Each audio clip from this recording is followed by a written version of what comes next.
বিয়ের ১.৫ বছর হয়ে গেছে, কিন্তু এখনও স্বামীর সাথে একটা কথা বলতে পারিনি। আমাকে বিয়ে করে চলে গেছে আমেরিকায়। আকাশের দিকে তাকিয়ে দীর্ঘ নিঃশ্বাস নিলাম। অতঃপর নিজের ঘরের দিকে পা বাড়ালাম। নামাজ শেষ করে রান্নাঘরের দিকে পা বাড়ালাম। বড্ড মাথা ব্যথা করছে, তাই চুলোয় গরম পানি বসালাম চা বানাতে। চা বানিয়ে নিজের ঘরে এলাম আবারও। বিছানায় বসে চা খাচ্ছিলাম, হঠাৎ চোখ পড়ল একটা ছবির উপর। মুহূর্তে ভুলে গেলাম মাথা ব্যথার কথা। ছবিটা হাতে তুলে নিলাম। আমার চোখে জলরাশি জমা হয়েছে। ছবিটা আর কারো নয়, আমার স্বামীর। হাত বুলিয়ে দিলাম তার ছবিতে। তাকে কখনো ছুঁয়ে দেখা হয়নি। আচ্ছা, আমি কি কখনো তাকে ছুঁতে পারবো নিজের হাতে? আমার বুকটা ভারী হয়ে গেল। আচ্ছা, সেও কি আমার কথা ভাবে? সেও কি আমার কথা ভেবে রাত জাগে? এই যে আমি তার অপেক্ষার শত শত রাত পার করে দেই। এই যে আমি গাড়ির আওয়াজ পেলে ছুটে যাই সে আসবে বলে, কিন্তু সে আসে না একবারও। সেও কি আমার কথা ভাবে? সেও কি আমার কাছে আসতে চায়? আচ্ছা, সে যদি জানতে পারে আমার রাত জাগার কারণ সে, তাহলে কি করবে? আর ভাবতে পারলাম না, কারণ আমার হাতের কাপটা নিচে পড়ে গেছে। তার কথা ভাবতে আমার শরীর এত কাঁপতেছিল যে চায়ের কাপটা হাত থেকে পড়ে গেছে। আমার নাম রায়, আমার বয়স 18-র মতো। মামা আর মামির কাছে আমি বড় হয়েছি। আর আমার স্বামী আরবার খান জয়, সে পেশায় ব্যবসায়ী। আর বাকিটা আস্তে আস্তে জানতে পারবেন। আরবারের ছবিটা খুব যত্ন করে শাড়ির আঁচল দিয়ে পরিষ্কার করলাম। ছবিটা বিছানার পাশে রেখে ভাঙা কাজগুলো পরিষ্কার করলাম। হঠাৎ করে একটা কাজ আমার হাতে ঢুকলো। হাতের দিকে তাকিয়ে মুচকি হাসলাম। মনে পড়ে গেল অতীতের কথা। অতীত, আমার যখন 10 বছর বয়স, আমি গ্রামের একটা সাধারণ পরিবারের মেয়ে। আমার মা ক্যান্সারে মারা গেছে যখন আমার 10 বছর। মা মারা যাওয়ার পর বাবা আবারও বিয়ে করেন। সৎ মা আমাকে একদম দেখতে পারতো না। আমার বাবা গ্রামের বাজারে অনেক বড় কাপড়ের দোকান ছিল। বাবা সারাদিন পর বাড়িতে আসলে সৎ মা আমার নামে মিথ্যে বলে বিচার দিত। আমার নিষ্ঠুর বাবা মিথ্যা যাচাই না করে আমাকে শাস্তি দিত। আমার কষ্ট সহ্য করতে না পেরে মামা আমাকে তার কাছে নিয়ে আসেন। আমার মামা গ্রামের চেয়ারম্যান। গ্রামে মামার মোটামুটি ভালোই দাপট ছিল। মামা আমাকে অনেক ভালোবাসতো, কিন্তু মামি আমাকে একদম দেখতে পারত না। আমাকে দিয়ে বাড়ির সব কাজ করাতো। এভাবে দিন চলে যাচ্ছিল। আস্তে আস্তে আমি বড় হতে লাগলাম। আমার যখন প্রায় 17 বছর, তখন এক বৈশাখী ঝড়ের মতো আবরার আমার জীবনে আসে। আবরার এসেছিল তার বন্ধুদের সাথে বেড়াতে আমাদের গ্রামে। আবরারকে আমি চিনতামও না। সব ঠিকঠাক ছিল, কিন্তু এক কালবৈশাখী ঝড় আমার জীবনটা এলোমেলো করে দিল। এই রাই, কোথায় গেলি? মামির গলার আওয়াজ শুনে রান্নাঘর থেকে দৌড়ে তার কাছে গেলাম। আমি যেতে মামি বলল, হ্যাঁ রে নবাবের বেটি, এত সময় লাগে আসতে? রায় নিচু স্বরে বলল, মামি, আসলে আমি খাচ্ছিলাম তাই।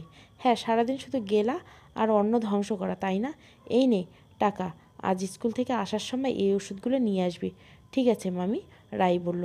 একটু পরে রাই স্কুলে চলে গেল। স্কুল শেষ করে ওষুধ কিনে নেয় রাই, কিন্তু পরে মুষলধারে বৃষ্টি নামে। রায় 3 ঘন্টা দাঁড়িয়ে থাকে একটা দোকানের পাশে। ওইদিকে প্রায় সন্ধ্যা হয়ে এসেছে।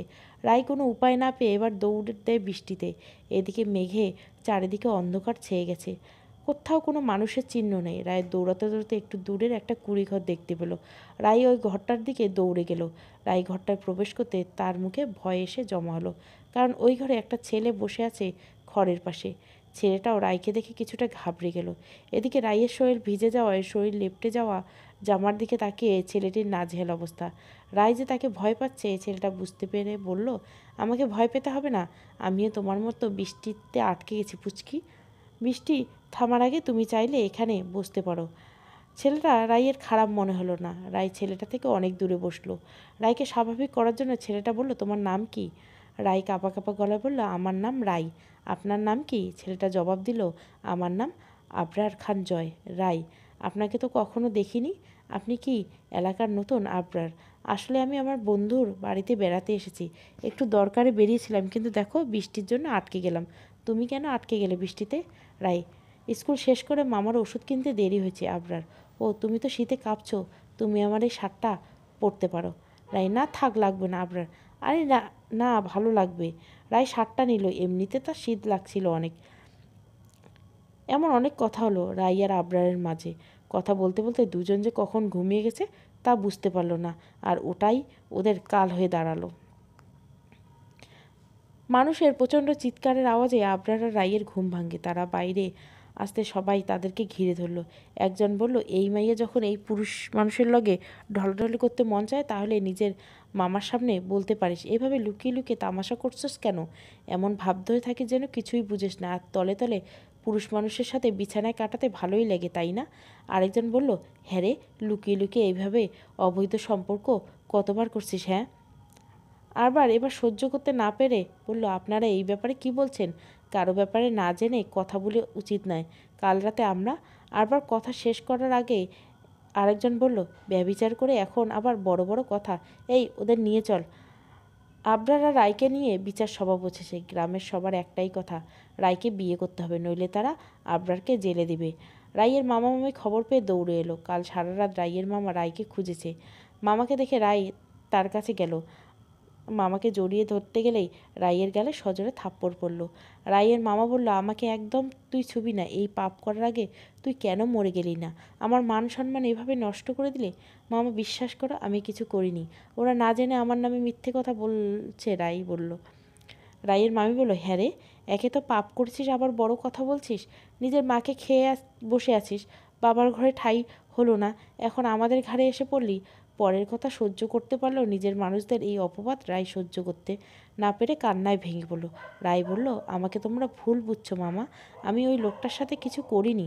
আস্তে আস্তে পুরো গ্রাম আবরারের রায়ের কথা ছড়িয়ে পড়ছে। পুরো গ্রাম রায়কে ছিছি করছে। আবরারের বন্ধুরা এলো। তার বন্ধু সাদির বাড়িতে এসেছিল ওর বোনের বিয়েতে। সাদির অবস্থা খারাপ দেখে আবরারকে বলল, যা করার তাড়াতাড়ি কর, আবরার, একবার যদি তোকে জেলে দেয় এরা তাহলে রক্ষা নেই, তোর বাবার মান সম্মান সব শেষ হয়ে যাবে। যা করার ভেবে চিন্তে কর। আবরার কিছুক্ষণ ভেবে তারপর বলল, ঠিক আছে, আমি এই মেয়েকে বিয়ে করব। আবরারের কথা শেষ হতে সবাই কাজই আনতে গেল। অবশেষে আবরার আর রাইয়ের 15 লাখ টাকার দেনমোহরে বিয়ে হলো। রাই ওর মামা আর ঘরে তুলে নেয়। শেষ বিদায়ে নিজের কলিজার টুকরোর দিকে ফিরেও তাকায়নি। গাড়ি চলছে আপন গতিতে। আবরার রায়কে নিয়ে নিজের বাড়ির দিকে রওনা দিয়েছে। গাড়িতে কেউ কারোর সাথে কোনো কথা বলেনি, তবে আবরার ফোনে কারোর সাথে কথা বলছে। আবরার রায়কে নিয়ে বাড়িতে ঢুকলো। গাড়ির ভিতরে যেতে আবরার গাড়ি থেকে নেমে গেল, কিন্তু রায়কে বের হতে বলেনি। রায় চুপচাপ গাড়িতে বসেছিল। হঠাৎ কেউ একজন গাড়ির দরজা খুলে দিল। রায় তাকিয়ে দেখলো একটা মেয়ে দাঁড়িয়ে আছে। বয়সের দিক থেকে রাইয়ের চেয়ে বড়ই হবে মেয়েটা। মেয়েটা কোমল গলায় বলল, আমার নাম মিশকা, সম্পর্কে তোমার ননদ হই আমি। কি হলো, নেমে এসো, বাড়ির মধ্যে সবাই অপেক্ষা করছে তোমার জন্য। রায় মাথা নিচু করে বেরিয়ে এলো। রায়কে বাড়ির ভেতরে মিশকা নিয়ে গেল। রায় বাড়ির ভেতরে যেতেই এক ভদ্রমহিলা বলে উঠল, এই ভূতটাকে কেন বাড়ির ভেতরে নিয়ে এলি মিশকা? অসভ্য মেয়ে কোথাকার, আমাদের ছেলেকে ফাঁসিয়ে বিয়ে করে নিলা। বড়লোক দেখলেই মাথা খারাপ হয়ে যায়, তাই না? রায় ছলছল চোখে তাকিয়ে রইল মহিলার দিকে। মিশকা এবার বলল, প্লিজ ফুপি, চুপ করো, কারো ব্যাপারে না জেনে কখনো কথা বলতে নেই, এতে পাপ হয় জানো না? এই মিশকা, তুই আমাকে জ্ঞান দিস না। হঠাৎ একটা কঠিন কণ্ঠস্বর রায়ের কানে আসতেই রায় চমকে উঠল। মিশকা, এই বুঝি আমাদের আবরারের বউ? হ্যাঁ মা, মিশকা বলল।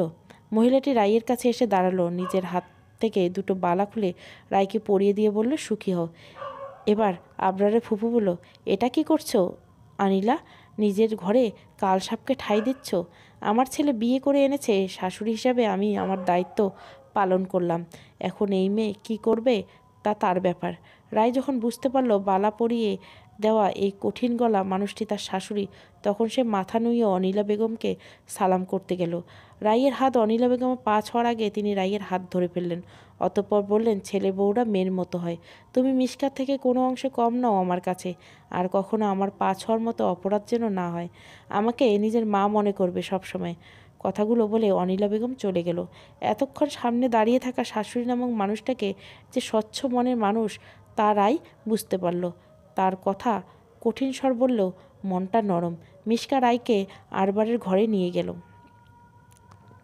মিশকা দেখলো আরবার ব্যাগের মধ্যে জামা কাপড় আর কিছু কাগজ গুছিয়ে রাখছে।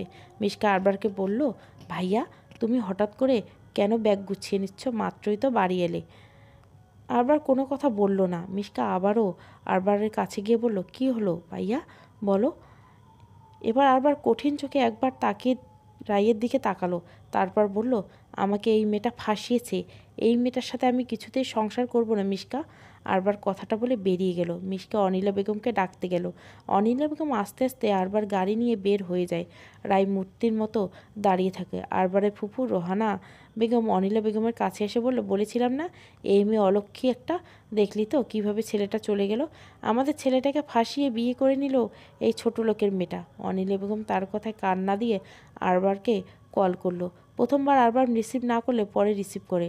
আরবার ফোন রিসিভ করতে অনিলা বেগম বলল, আরবার বাবা তুই কোথায় যাচ্ছিস সোনা? আরবার আমি আমেরিকা চলে যাচ্ছি মা। কেন বাবা?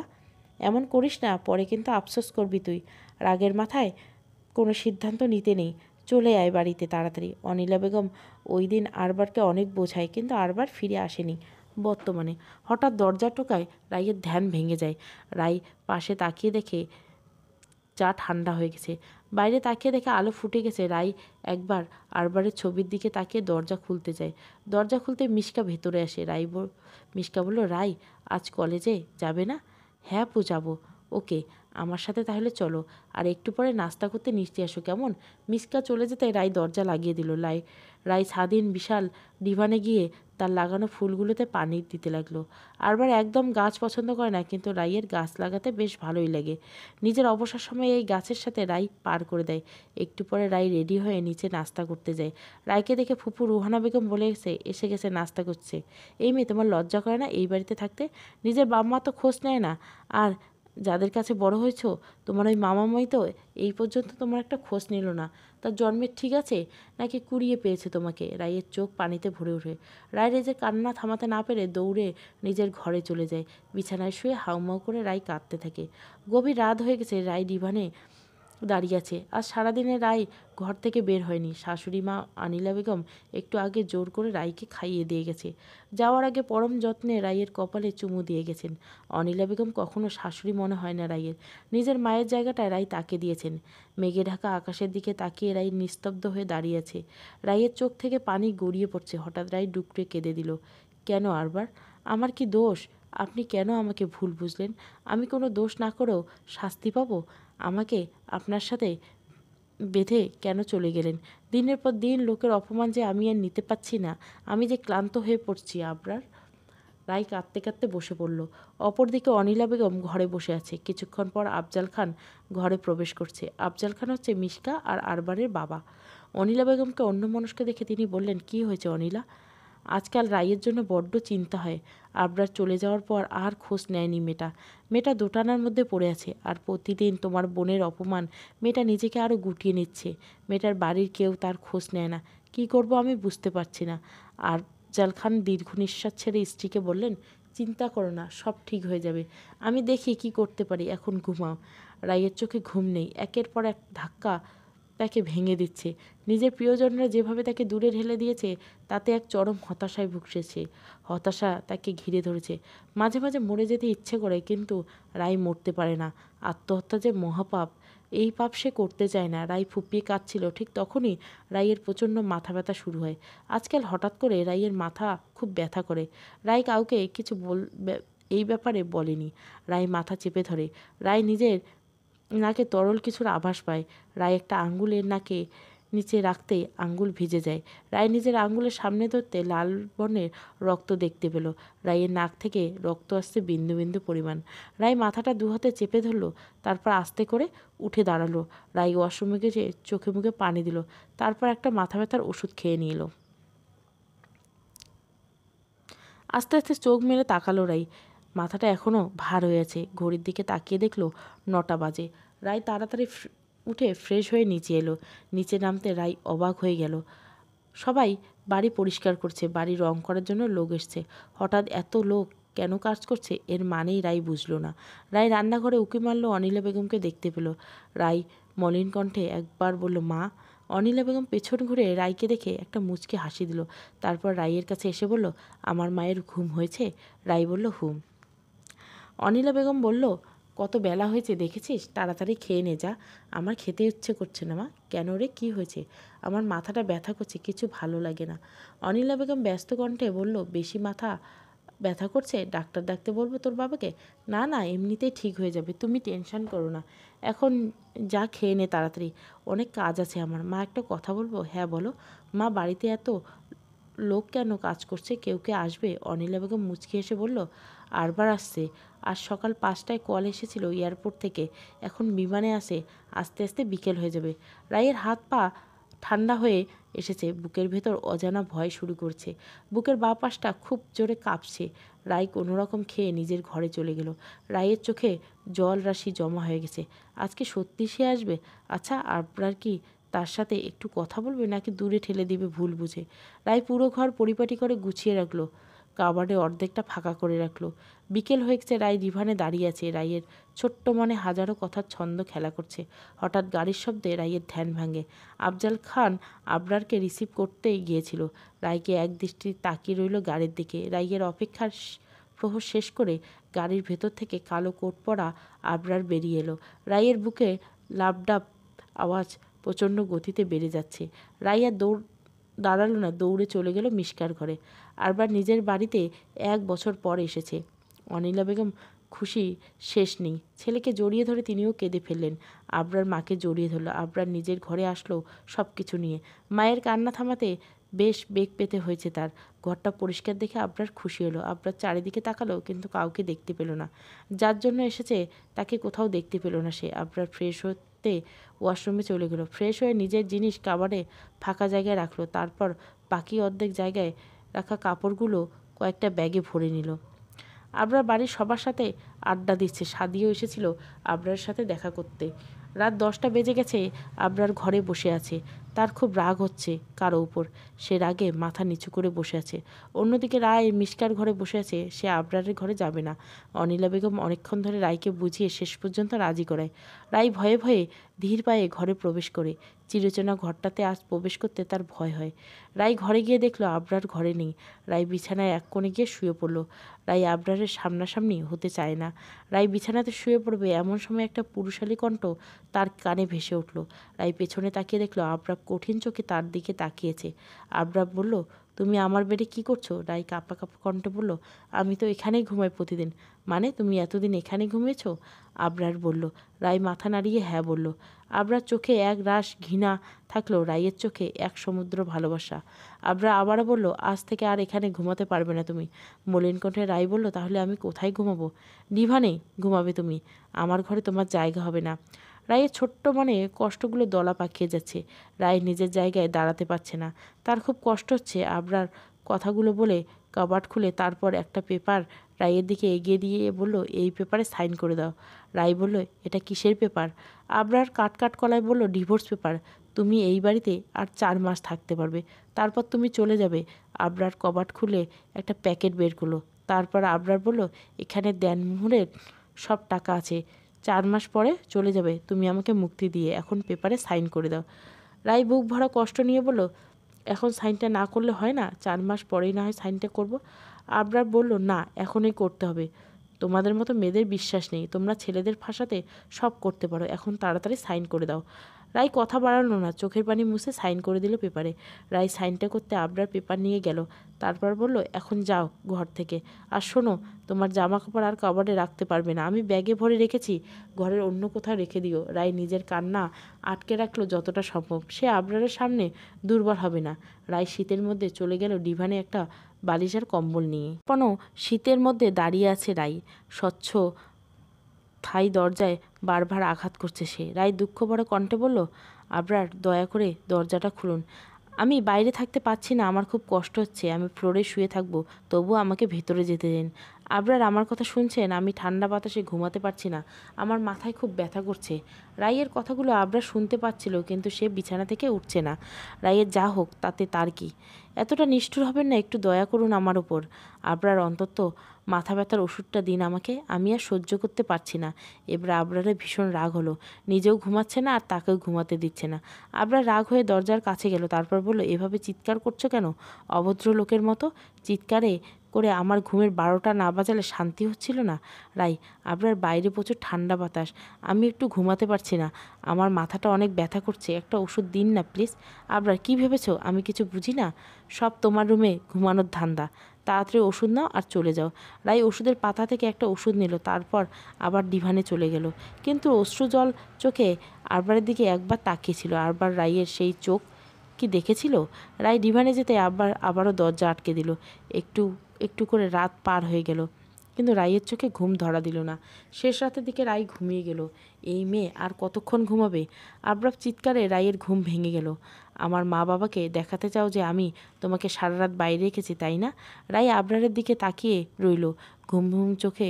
তোমাদের মতো মেয়েদের আমার ভালো করে চেনা আছে, এখন তাড়াতাড়ি উঠো। রাই ফ্লোর থেকে উঠে ওয়াশরুমে যাবে, তখন আবরার বলল, আমাদের মধ্যে যা হয়েছে তা যেন মা বাবা না জানে, বুঝেছ? রাই আবরারের দিকে তাকিয়ে রইল। রাই মুখে কিছু বলতে পারল না। ভেতরটা শেষ হয়ে যাচ্ছে রাইয়ের, তবুও কাউকে কিছু বুঝতে দিবে না সে। কিছুক্ষণ আগে রাই নাস্তা করে বেরিয়ে গেছে মিশকার সাথে। রাই আর মিশকা যাচ্ছে। হঠাৎ রাই মিশকাকে বলল, আপু গাড়িটা একটু থামাতে বলো না ড্রাইভার আঙ্কেলকে। মিশকা, কেন, কিছু লাগবে? রাই, আসলে আপু আমার একটু কাজ আছে, তুমি যাও, আমি একটু পরে যাব। মিশকা রাইকে নামিয়ে নিল আর যাওয়ার সময় রাইকে সাবধানে থাকতে বলল। মিশকা গাড়িতে যেতে রাই একটা রিক্সা ডেকে নিল, তারপর রওনা দিল হাসপাতালের দিকে। রাই এখন বসে আছে ডাক্তারের চেম্বারে। ডাক্তার রাইকে বলল, আপনার মাথা ব্যথা আজ কতদিন যাবৎ? আজ প্রায় 6 মাস ম্যাডাম। এতদিন মাথা ব্যথা আর আপনি এখন ডাক্তারের কাছে এসেছেন, আর কোনো উপসর্গ আছে আপনার? মাঝে মাঝে আমার জ্বর আসে রাতে, আজকাল মাথার পেছনে খুব ব্যথা করে, বেশিক্ষণ বসে থাকতে পারি না, আর 2 দিন আগে নাক থেকে রক্ত বেরছিল। আপনাকে কিছু টেস্ট দিচ্ছি, এগুলো তাড়াতাড়ি করে আমার কাছে আসবেন, একদম দেরি করবেন না। রায় চেম্বার থেকে বের হয়ে টেস্টগুলো তাড়াতাড়ি করিয়ে নিল। টেস্ট করার পর রায় আবারও কলেজের দিকে রওনা দিল। মিশকা ক্লাস থেকে বেরিয়ে রায়কে না পেয়ে সন্দেহ হলো। রায় সিএনজি নিয়ে তাড়াতাড়ি চলে গেল কলেজে। অপরদিকে আবরার হাজার চেয়েও গাড়ি ব্রেক করতে পারছে না। আজ বাবার অফিসে সে এসেছে। আফজাল খান আবরারকে ব্যবসার হাত ধরতে বলেছেন। আবরার আসার সময় নতুন গাড়ি নিয়ে অফিসে এসেছে, কিন্তু গাড়িটা ব্রেক কেন করছে না সেই আবরার বুঝতে পারছে না। বারবার ব্রেক করতে চেয়েও ব্যর্থ সে। আবরার গাড়ির সামনে হঠাৎ একটা ট্রাক চলে আসে। আবরার নিজের গাড়ি ঘুরিয়ে অন্যদিকে যায়, কিন্তু শেষ রক্ষা হয়নি। আবরার গাড়িটা বিরাট বড় একটা গাছের সাথে ধাক্কা খায়। রাই আর মিচকা কিছুক্ষণ আগে বাসায় এসেছে। রাই রুমে এসে ফ্রেশ হয়ে নিল। রাই নিচে যেতেই দেখলো আফজাল খান কাউকে কল করছে। তার মুখে চিন্তার ছাপ। রাই আফজাল খানের পাশে বসলো, তারপর বলল, বাবা আপনাকে চিন্তিত রাখছে, কিছু হয়েছে? আফজাল খান হালকা হেসে বললেন, না মা, কিছু হয়নি। আরবার ফোন ধরছে না, তাই একটু চিন্তা হচ্ছে ছেলেটার জন্য। এখন খেয়ে নাও, যাও। সন্ধ্যা হয়ে গেছে, আবরার ফোন ধরছে না। আফজাল খান গাড়ি নিয়ে বের হলেন। এমন সময় মোবাইলে একটা কল আসলো। আফজাল খানের ফোনের দিকে তাকিয়ে আবরারের নাম্বার থেকে কল এসেছে। তিনি সাথে সাথেই কল রিসিভ করতে ওপাশ থেকে একজন বললেন, আমি পুলিশ অফিসার শওকত বলছি। আফজাল বললেন, এটা আমার ছেলের নাম্বার, আপনার কাছে আমার ছেলের ফোন কেন? আসলে ওনার গাড়ি ব্রেক ফেল করে দুর্ঘটনা ঘটেছে। আপনার ছেলে এখন হসপিটালে ভর্তি। আপনারা তাড়াতাড়ি পাঠিয়ে দেওয়া ঠিকানায় চলে আসুন। আফজাল খানের দেরি করলেন না। আবরার গাড়ি দুর্ঘটনার কথা অনিলা শুনে ডুকরে কেঁদে উঠলেন। আবরারের দুর্ঘটনা রাইয়ের পায়ের নিচে মাটি যেন সরে গেছে। রাই আফজাল খানের কাছে কাঁদতে কাঁদতে বলল, রাই বাবা উনি ঠিক আছেন তো? বাবা ওনার কিছু হয়নি? আফজাল, আমি জানি না মা, কিন্তু তাড়াতাড়ি এখন আমাদের হাসপাতালে যেতে হবে। আফজাল খান যত দ্রুত সম্ভব সবাইকে নিয়ে হাসপাতালে গেল। রাই দৌড়ে গাড়ি থেকে বের হয়ে গেল। রাই রিসেপশন থেকে আবরারের কেবিনের নাম্বার জেনে নিল। রাই দৌড়ে কেবিনের কাছে গেল। রাইয়ের মনে হচ্ছে কেউ তার কলিজা টেনে বের করে নিয়েছে। চোখের পানি যেন থামাতে চাইছে না। রাই কাচের জানলা দিয়ে ভেতরে তাকালো। রাইয়ের হৃদয়টা ক্ষতবিক্ষত হয়ে যাচ্ছে। কেবিনের ভেতর থেকে ডাক্তার বের হতে রাই বলল, আমার স্বামীর কী অবস্থা? আপনার স্বামী ভালো আছেন, মাথায় খুব একটা ব্যথা না পেলেও হাতে আর পায়ে বেশ ক্ষত হয়েছে। 6 মাস আগে ঠিকমতো হাঁটতে পারবে বলে মনে হয় না, তবে সঠিকভাবে সেবা করলে তাড়াতাড়ি সুস্থ হয়ে যাবে। ওনাকে ঘুমের ইঞ্জেকশন দেওয়া হয়েছে, জ্ঞান আসতে দেরি হবে, চিন্তা করবেন না। ডাক্তার কথাগুলো বলে চলে গেল। রাত 2টো বাজে, চারিদিকে নীরবতা বিরাজমান। রাই আবরারের পাশে বসে চেয়ারে বসে বসে ঘুমাচ্ছে। কিছুক্ষণ আগে রাই ঘুমিয়ে গেছে। আবরার আস্তে আস্তে চোখ খুলতে নিজেকে হাসপাতালে আবিষ্কার করলো। আবরার পাশে তাকাতে রাইকে দেখতে পেল। মেয়েটার মুখটা শুকিয়ে গেছে। আবরার ইচ্ছে হলো না রাইকে ডাকতে, কিন্তু খুব পানির পিপাসায় তার গলা শুকিয়ে গেছে। আবরার রাইকে আস্তে করে ডাক দিয়ে বলল, এই শুনছো রাই? আবরার ডাক দিতে রাই তার বিধ্বস্ত চোখে তাকালো। রাই ব্যস্ত কণ্ঠে বলল, আপনার কিছু লাগবে? আপনার কোথাও কষ্ট হচ্ছে? ডাক্তার ডাকবো আমি? রাইকে থামিয়ে গিয়ে আবরার বলল, আমি ঠিক আছি। রাই, আমার খুব পানি পিপাসা পেয়েছে, একটু পানি দেবে আমাকে? এই প্রথম আবরার রাইয়ের সাথে ভালো মতো কথা বলছে। রাই খুশিতে আত্মহারা হয়ে গেছে। ভালোবাসার মানুষের কাছে একটু ভালো কথা অমৃতের থেকেও উত্তম প্রেমিকের কাছে। রাই অতি ব্যস্ত হয়ে আবরারের কাছে পানি নিয়ে এলো। রাই আস্তে করে আবরারের মাথার নিচে হাত রাখলো। আবরার মাথাটা একটু উঁচু করে পানি খাইয়ে দিল। আবরার পানি খেয়ে শুয়ে রইল। তারপর বলল, মা বাবা আসেনি, তুমি এখানে কেন? রাইয়ের এখানে থাকাটা আবরার পছন্দ করছে না, এটা রাই বুঝতে পারল। রাই একটা শুকনো হাসি দিয়ে বলল, ওনারা এসেছেন। বাবা আর মিশকা বাইরে আছেন। মা আপনার এই অবস্থা থেকে অসুস্থ হয়ে পড়েছেন, তাই বাবা মাকে বাড়িতে পাঠিয়ে দিয়েছে। আবরার আর কিছু বলল না। প্রায় 1 ঘন্টা হয়ে গেছে। আবরার আর ঘুম আসছে না। রাই আবরারের পাশেই বসে আছে। আবরার ঘুমাচ্ছে না, তাই বলল, আপনি ঘুমাচ্ছেন না কেন? আবরার আস্তে করে বলল, আমার মাথা ব্যথা করছে, তাই ঘুম আসছে না। রাই কোনো কথা না বলে আবরার মাথায় হাত বুলাতে লাগলো। আবরার কঠিন চোখে রাইয়ের দিকে তাকালো। রাই কিছু না বলে মুচকে হাসি দিল। আবরার এরপর বলল, তুমি কেন আমার মাথায় হাত বুলিয়ে দিচ্ছ? হাত সরাও। আরও 4 মাস আমি আপনার স্ত্রী, আপনার মাথায় আমি ছাড়া আর কে হাত বুলিয়ে দেবে শুনি? 4 মাস পর না হয় আরেকটা বিয়ে করে নেবেন। আবরার মুখ ভার করে শুয়ে রইল। সে অসুস্থ বলে রাই তাকে এই কথাগুলো বলছে, এটা আবরার বুঝলো। একবার সুস্থ হোক, তারপর বুঝবে। রাইয়ের নরম হাতের পরশে আবরার ঘুমিয়ে গেল, কিন্তু রাই আর ঘুমালো না। সারা রাত আবরারকে দেখেই পার করে দিল। বেলা 11টায় আবরারের ঘুম ভেঙে গেল। পাশে তাকিয়ে দেখলো রাই নেই। এর ভিতরে কেবিনে নার্স প্রবেশ করলো। নার্স আবরারকে সজাগ দেখে বলল, গুড মর্নিং মিস্টার খান। আবরার নার্সকে একটা মিষ্টি হাসি উপহার দিয়ে বলল, গুড মর্নিং। নার্স কাজ করতে করতে বলল, আপনি কি খুব লাকি স্যার? আপনি লাখে একজন স্ত্রী পেয়েছেন। কাল হাসপাতালে এসে তার কি কান্না আপনার জন্য। সারা রাত আপনার কাছে বসেছিল। আমরা হাজার বলেও সরাতে পারিনি। উনি একটু আগে 1 ঘন্টার জন্য বাইরে গেছেন। আপনার খেয়াল আমাকে রাখতে বলেছেন। আবরার রাইয়ের প্রতি রাগ হলেও যে অসুস্থ এটা জেনেও মেয়েটা তাকে রেখে যেতে গেছে। মেয়েটা ভালো নাটক করতে পারে, সবাইকে বোঝাচ্ছে যে আমাকে ভালোবাসে, কিন্তু তাকে তো আমার থেকে ভালো কেউ চেনে না। আবরার শুয়ে আছে। এর মধ্যে রাই ভেতরে প্রবেশ করলো। আবরার আর চোখে রাইয়ের দিকে তাকালো। রাইয়ের মুখটা মলিন হয়ে গেছে। মুখটা বড্ড বেশি শুকনো লাগছে। রাই অনেক চেষ্টা করে কষ্ট একটু হাসলো। তারপর বলল, কেমন আছেন? শরীর এখন ভালো আছে, আসতে একটু বেশি দেরি হয়ে গেছে তাই না? আবরার শক্ত কণ্ঠে বলল, অভিনয়টা একটু বেশি হয়ে যাচ্ছে না? সবার সাথে এমন একটা ভাব করছো যে আমাকে কত ভালোবাসে, কিন্তু আমি মরে গেলেও তো তোমার কিছু যায় আসে না। রাই টলমল চোখে আবরারের দিকে তাকিয়ে বলল, আপনি সত্যি বড্ড অবুঝ আবরার। আমার সব আয়ু আপনাকে দিয়ে দিতেও আমার কোনো আপত্তি নেই, কিন্তু কি করব বলুন? ওইটা তো আমার কাছে খুব বেশি নেই। আপনি আমাকে সত্যি বুঝলেন না। রাই একটা দীর্ঘ নিঃশ্বাস ছাড়ল। তারপর কেবিন থেকে বেরিয়ে গেল, চোখের পানি মুছতে মুছতে। 1 সপ্তাহ পেরিয়ে গেছে। আবরারকে বাড়িতে নিয়ে আসা হয়েছে। আবরার ঘরে শুয়ে আছে। রাই স্যুপ নিয়ে ঘরে আসলো। আবরারের পাশে বসে রাইকে বলল, এখন ওষুধ খেতে হবে। আমি স্যুপ খাইয়ে দিচ্ছি, আপনার কোনো কথা শুনবো না আমি। তাড়াতাড়ি খেয়ে নেবেন। আবরার, আমার উপর হুকুম জারি করছো তুমি? তুমি কি ভেবেছ আমি অসুস্থ বলে কিছু করতে পারবো না?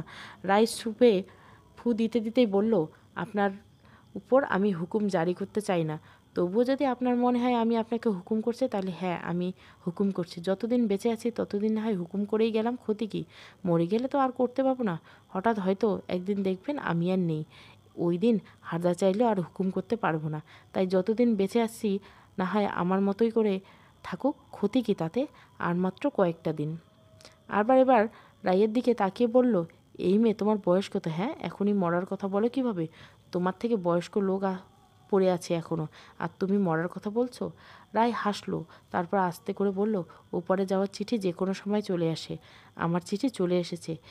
যে কোনো সময় আমাকে চলে যেতে হবে। আমার যাওয়ার সময় যে ঘনিয়ে আসছে আবরার, আপনার অজানা হয়তো একদিন হারিয়ে যাব কোনো এক কুয়াশা ঢাকা ভরে। রাই আবরারকে খাবার ওষুধ দিল। তারপর ওষুধ খাইয়ে দিয়ে ওড়না দিয়ে মুখ মুছে দিল। রাই ট্রেতে সব কিছু গুছিয়ে নিতে নিতে বলল, আমি 10 মিনিটের জন্য নিচে যাচ্ছি নাস্তা করতে। নাস্তা করা হয়ে গেলে চলে আসবো। রাই ট্রে নিয়ে চলে যাবে। তখন আবরার বলল, আমি অসুস্থ বলে দয়া করছো আমাকে? তুমি কি ভাবো আমি তোমার অভিনয় বুঝি না? একটা নার্স রাখতে দিতেছো না কেন? তোমরা মতো মেয়েরা নিজেদের স্বার্থ ছাড়া কিছুই বলে না। সেবা করার বিনিময়ে কী চাও বলো? রাই আবরারের দিকে এক দৃষ্টিতে তাকিয়ে রইল। রাই কথা বলছে না। তাই আবরার বলল, কী হলো, কথা বলছো না কেন? কি চাই তোমার? রাই এবার শান্ত গলায় বলল, প্রথমত আপনাকে দয়া বা করুণা করার আগে যেন আল্লাহ আমার মৃত্যু দেয়। আর আমি বেঁচে থাকতে আমার স্বামীর জন্য অন্য মেয়ে সেবা করবে তা আমি হতে দেব না। আর হ্যাঁ, ঠিক বলছেন, আমাদের মতো মেয়েরা স্বার্থ ছাড়া কিছুই বোঝে না। আপনি একে সুস্থ হন, তারপর আমি চেয়ে নেব। সবাইকে কেন বোঝাতে চাইছো তুমি আমায় ভালোবাসো? এমন একটা ভাব করছো যেন আমরা একে অপরকে ভালোবাসি। কেন মিথ্যে নাটক করছো? আবরার বলল। মিথ্যে নাটক আমি করতে পারি না। আর হ্যাঁ, আপনাকে আমি ভালোবাসি। আপনার ভালোবাসায় আমার দরকার নেই। আমি যতটুকু ভালোবাসি তাই যথেষ্ট আমার জন্য। আর যদি মনে হয় আমি অভিনয় করছি, তাহলে হ্যাঁ, আমি অভিনয় করছি। কারণ ভালোবাসা আর যাই হোক আপনি বুঝবেন না। আমি মরার আগে আরেকটা বিয়ে করে খুশি হবেন আশা করি। রায় কথাগুলো বলে আর দাঁড়ানো না, চলে গেল। আবরার রাইয়ের যাওয়ার দিকে তাকিয়ে রইল। তারপর বলল, তুমি আমাকে বুঝবে না কেন? তুমি আমাকে ঠকিয়েছ। আমার কি দোষ ছিল? অনেকক্ষণ হয়ে গেছে, রায় আসছে না। 15 মিনিট পার হয়ে গেছে। এদিকে আবরার একা একা কিছুই ভালো লাগছে না। আবরার খুব রাগ হচ্ছে মেয়েটার উপর। মেয়েটা ইচ্ছে করে দেরি করছে। আবরারের ভাবনায় ছেদ করে রায় রুমে আসলো। রায়কে দেখে আবরার চোখ সরিয়ে নিল। রায় আবারও আবরারের দিকে তাকিয়ে বলল, রাগ করার কারণ কি মশাই? মুখটা এমন বাংলার পাঁচ করে রেখেছেন কেন? আমি কারো উপর রাগ করিনি, আবরার বলল। তা মুখ দেখেই বোঝা যাচ্ছে। সাদি ভাই এসেছে, তার সাথে একটু কথা বলতে গিয়ে দেরি হয়ে। রায় খেয়াল করলো আবরার মুখের রং পরিবর্তন হচ্ছে। আবরার শরীর কাঁপছে রাগে। আবরার শরীর কাঁপছে খুব করে। রায় আবরারের দিকে তাকিয়ে বলল, কি হয়েছে আপনার? হঠাৎ রেগে যাচ্ছেন কেন? আমি কি কোনো ভুল করেছি? তাহলে ক্ষমা করে দিন। আবরার রায়ের দিকে অগ্নিদৃষ্টিতে তাকিয়ে বলল, এখানে কেন এসেছো? যাও না তোমার সাদির কাছে, ওর সাথেই তো তোমার। আবরার আর কিছু বলল না, হঠাৎ থেমে গেল। রায় অস্থির কণ্ঠে বলল, আপনি কী সব বলছেন? আপনার কথা আমি কিছুই বুঝতে পারছি না। আর এভাবে রেগে গেলেন কেন সাদি ভাইয়ের নাম শুনে? কী হয়েছে আমাকে বলুন না। আবরার নিজের রাগ কন্ট্রোল করার চেষ্টা করছে খুব। আবরার নিজেকে চোখ বন্ধ করে নিল, তারপর কয়েকটা শ্বাস নিল। রায় আবারও বলল, কী হয়েছে বলুন না। আবরার রায়কে বলল, আমাকে একা থাকতে দাও, যাও সাদির সাথে কথা বলে এসো। সাদি ভাইয়ের সাথে আমি কি বলবো? আপনি বরং একটু উঠে বসুন। রায় কথাটা বলে কাবার্ডের কাছে গেল। তারপর একটা সাদা কাপড় বের করলো। রায় কাপড়টা নিয়ে আবরারের কাছে গিয়ে বলল, এবার আমার কাছে আসুন। কেন, কি করবে এটা দিয়ে আগে বলো? এটা আপনার গলায় বেঁধে দিব। কেন বাঁধবে এটা? বাঁধার পরে দেখতে পারবেন। এবার কাছে আসুন। কাপড়টা দিয়ে রাই আবরারের শরীর ঢেকে দিল। তারপর বলল, এবার একটু বসুন, আমি আসছি। রাই একটু পরে নাইফ, রেজার, শেভিং ক্রিম সহ আরও কিছু জিনিস ঘরে আনলো। আবরার রাইয়ের হাতে ওগুলো দেখে বলল, এগুলো কেন এসেছো? তোমার গোঁফ আর চুল বড় হয়েছে একদম। আপনাকে এখন চিড়িয়াখানা হনুমানের মতো লাগছে। রায় কথাটা বলে মুচকি মুচকি হাসছে। অপরদিকে আবরার ছোট ছোট চোখ করে রায়ের দিকে তাকিয়ে বলল, কি বললে? আমাকে হনুমানের মতো দেখতে? রায় শান্ত স্বরে বলল, ভুল কি বললাম আমি? বিশ্বাস না হলে একবার আয়নায় নিজের চেহারাটা দেখে নিন। রায় কথাটা বলে একটা ছোট্ট আয়না আবরারের সামনে ধরল। আবরার আয়নার দিকে তাকিয়ে হা হয়ে আছে। সত্যি তো, চুল আর গোঁফ বেশ বড় হয়ে গেছে। কিন্তু এই বলে পুচকি মেয়েটা তাকে হনুমান বলল। আবরার রাগীওয়ালায় বলল, আমার চুল দাড়ি তোমাকে কাটতে হবে না। আমাকে তো হনুমানের মতো দেখতে। আমার লাগবে না চুল গোঁফ কাটা। আমি আমার স্বামীর চুল গোঁফ কেটে দেবো, তাতে আপনার কি? আর আমার স্বামীকে আমি হনুমান বলবো? আমার যা ইচ্ছে বলবো। আপনি এর মাঝে কথা বলার কে? হ্যাঁ, আমার স্বামীর সেবার কোনো ত্রুটি আমি হতে দিব না। এবার লক্ষ্মী ছেলের মতো বসে থাকুন। রায় আবরারের চুল আর তার গোঁফ কেটে ছোট করে দিল। আবরার সারাটা সময় রাইয়ের মুখের দিকে তাকিয়েছিল। একটা কথাও আবরার বলেনি। চুল গোঁফ কাটার পর রাই ভেজা কাপড় দিয়ে আবরারের শরীর সুন্দর করে মুছে দিল। আর আবরার শুধু রাইকে দেখছে। রাই ড্রয়ার থেকে একটা মলম এনে আবরার ছোট ছোট কাটা জায়গায় লাগিয়ে দিল। আবরার রাইকে বলল, এতটা কেন করছো? এই করুণাগুলো না করলে নয়। সাদি অপেক্ষা করছে তোমার জন্য। আমাকে নিয়ে কেন এত অভিনয় করছো? আমার এইসব একদম ভালো লাগছে না। সত্যি বলছি, আমার সাথে অভিনয় করো না। আবরারের কথা শেষ হতে রাই বলল, আপনার যদি সাদি ভাইকে নিয়ে এত মাথা ব্যথা, তাহলে বলুন। আর সাদি ভাই আমার জন্য অপেক্ষা করছে না। সে খুব ভালো করে জানে আমি আপনার কাছে আছি। এখন আপনাকে গেঞ্জি পরতে হবে। আপনি আমার কাছে আসুন, আমি পরিয়ে দিচ্ছি। আবরার সুন্দর করে কাপড় পরিয়ে দিল রাই। আবরার আর কোনো কথা বলছে না। তারপর বিছানায় শুয়ে দিয়ে বলল, চুপচাপ শুয়ে থাকুন, আমি আসছি। আবরার বলল, কোথায় যাচ্ছ তুমি? তুমি এখন কোথাও যাবে না, এখানে থাকো। রাই হাসলো আবরারের কথায়। রাই মুচকে এসে বলল, আমি শাওয়ার নিতে যাব। আমি বাইরে কোথাও যাচ্ছি না, কিছুক্ষণের মধ্যে চলে আসব। আবরার এখন নিজের গালে নিজেই চড় মারতে ইচ্ছে করলো। রাই নিজের ব্যাগ থেকে কাপড় বের করেছিল। হঠাৎ রাইয়ের মাথায় প্রচণ্ড রকমের ব্যথা শুরু হয়। রাইয়ের চোখে ঝাপসা হয়ে আসছে। আস্তে আস্তে রাই দৌড়ে ওয়াশরুমে গেল। ওয়াশরুমে যেয়ে রাই নিজের মাথায় চোখে পানি দিল। অপরদিকে রাই কোনো ওয়াশরুমে দৌড়ে গেছে এটা আবরার বুঝতে পারলো না। আবরার রাইয়ের নাম ধরে ডেকেছে। রাই নিজের মাথার দুহাত চেপে ধরছে। নাক থেকে আবারও রক্ত আসছে আরম্ভ করছে। রাই বেসিন থেকে পানি নিয়ে নিজের নাক পরিষ্কার করলো। ওপাশ থেকে আবরার রাইকে দেখেই চলছে। রাইয়ের চোখে পানি টলমল করছে। রাইয়ের চোখে পানি মুছে নিল, তারপর ওয়াশরুম থেকে বেরিয়ে এলো। রাইকে দেখে আবরার বলল, ওভাবে কেন ওয়াশরুমে গেলে? আর আমি তোমাকে কতক্ষণ ধরে ডাকছি, তুমি তো কোনো সাড়া দাওনি। তোমার চোখে মুখে হঠাৎ কেন পানির ঝাপটা দিয়েছো? রায় নিজেকে স্বাভাবিক রেখে বলল, মাথাটা একটু ব্যথা করেছিল, তাই পানির ঝাপটা দিলাম। বেশি খারাপ লাগলে তোমার ডাক্তার ডাকতে বলবো আমি?